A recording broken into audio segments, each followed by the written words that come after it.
दोस्तों, अगर आपको झट से बहुत कुछ सीखना है तो टीआरएस क्लिप्स हिंदी के चैनल पे आपका स्वागत है। जो भी धार्मिक चीज़ों के बारे में आप बात करते हो, आई एम श्योर कि आपकी लाइफ में एक पॉइंट था जहां आपने उन्हें खुद के लिए पहले अपनाया। वहीं आपकी ट्रांसफॉर्मेशन हुई? अगर हाँ, तो ये कब की बात है? बेसिकली तो ये वो 2006-2007 का वक्त है जब मैं एक्सेल कर चुका था एज ए पोइट। हिंदी कवि सम्मेलन में मेरा बड़ा संघर्ष था कि मुझे नंबर वन कवि बनना है। I have to be the number one poet. अब नंबर वन पोइट के क्राइटेरिया क्या होते हैं? होता है कि उसका पेमेंट सबसे ज़्यादा होना चाहिए, होता है कि उसके पास सबसे ज़्यादा शो होने चाहिए, ये होता है कि उसके पास सबसे ज़्यादा ऑडियंस होनी चाहिए, उसकी परफॉर्मेंस बाकी सबसे ऊपर होनी चाहिए। जी। कोई 25 मिनट में बैठ जा रहा है, कोई 35 मिनट में बैठ रहा है, वो 1 घंटा 1.5 घंटा तालियां ही तालियां बज रहा है। उसकी रिकॉल वैल्यू बहुत होनी चाहिए। अगर वो अहमदाबाद शो करने गया तो अहमदाबाद में साल भर में उसके पास 40 शो आने चाहिए। So I was working hard for it from 2000 और उससे भी पहले।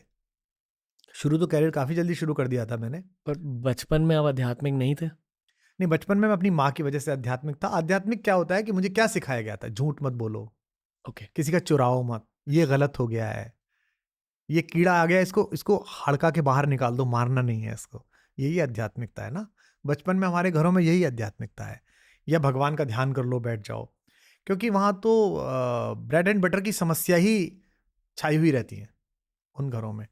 सो मुझे 2004 में वो अचीव हो गया जिसके लिए मतलब मैं लगा हुआ था।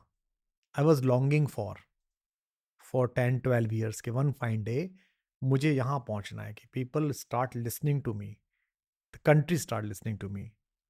सो जो हमारे यहाँ के उस समय के सबसे बड़े पेड पोइट थे, as a very popular person, and I respect him like anything and he loves me like anything. तो मैंने उनसे पूछा, 2004 का एक शो था, कि आप अपने पैसे बढ़ा लीजिए। मैं उन्हें चाचा जी बोलता हूँ, Surendra Sharma ji, everyone knows it. मैंने कहा चाचा जी आप अपने पैसे बढ़ा लीजिए। तो उन्होंने मुझसे पूछा क्यों ऐसे ही बोलते हो? मैंने कहा वो मेरे को ना अपने पैसे बढ़ाने हैं और मेरे को दे रहा है सामने वाला, और आपके बराबर अच्छा नहीं लगता है, लोग क्या कहेंगे। उन्होंने कहा इस मत सोच लोग क्या कहेंगे, आई एम हैप्पी। मेरे प्रोफेशन में कोई जी। इतने पैसे पाएगा तो बढ़ा ले, और मेरे को पता है मेरे को लोग कितने देंगे। तो मैंने with due permission of the best artist around at that time on stage, I skilled it up. So वो चलने लगा, फिर और चलने लगा। फिर जब मुझे परमिशन मिली गई और मैं ले ही रहा हूँ तो फिर और बढ़ने लगा। तो 4-5 आते आते आप बहुत चलते हैं, बहुत चलते हैं, बहुत चलते हैं। एवरेस्ट पे कोई रुकता नहीं है, घर नहीं बनाता। शिखर की सबसे बड़ी प्रॉब्लम ये है कि वहां से लौटना पड़ता है आपको। कहते मैं चढ़ना चाहता हूँ, मैं अचीव करना, अब क्या कर लिया नाउ। आईएएस बनना था बन गए, अब प्रधानमंत्री बनना था बन गए, अब अच्छा कर लो एंजॉय प्रधानमंत्री बनने को, कर लो एंजॉय आईएएस बनने को, कर लो number one podcaster, number one poet बनने को। कितने दिन करोगे? बोर हो जाओगे।